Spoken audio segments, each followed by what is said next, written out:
AI systems will eventually exceed the collective human capability for decision making in our own interests.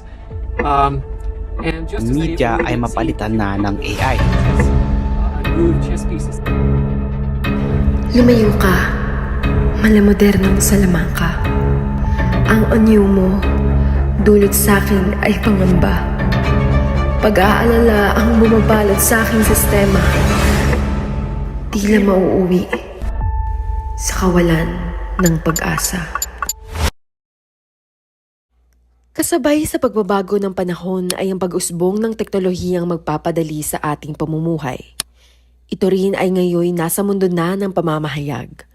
Ano nga ba talaga ang AI? Bakit tila ang daming natatakot dito? Ang artificial intelligence ay ang teorya at pag-unlad ng mga sistema ng computer na kayang magpatupad ng mga gawain na karaniwang kailangan ng kakayahan ng tao. Machine learning. Computer vision. Natural language generation and processing. Nakamamangha ang kakayahan nito at tayo ang kumokontrol dito. Ang mawawalan ng trabaho dahil sa AI. Sinasakop na ng AI ang buong mundo. Malaking bagay ito dahil usapang employment na to eh. AI, baka sa future sila na ang mamumuno dito sa mundo.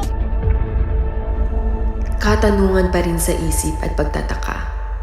Ano ba ang talagang dulot mo sa masa?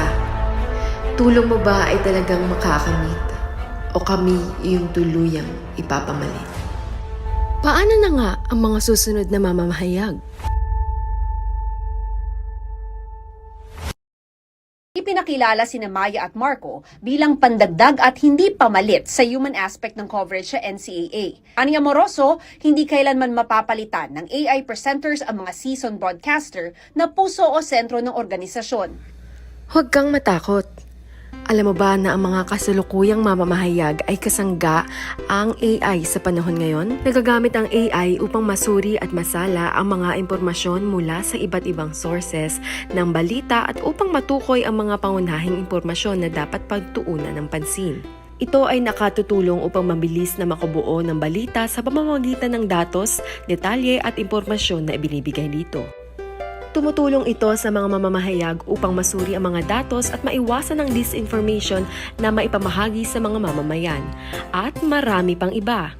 Hindi lingid sa ating kaalaman ng artificial intelligence ay malaki ang ambag sa ating mamahayag upang masuri at makalikha ng mga balita na mas mabilis at mas epektibo sa modernong paraan. Bakit ka ba tumatakbo? Sino bang hindi matatakot na makakita ng isang tulad mo? Mukha kang halimaw.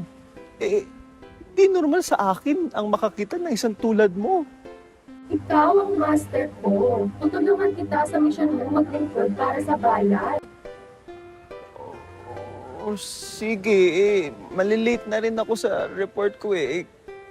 Ikaw muna ha. Sure. Hello to one. My name is Ai. I helped create this video by prompting the needed special effects, voiceovers, and video generations if you noticed. My next task is to do a special report needed by my boss. Thanks for watching. And I hope that I can help you soon.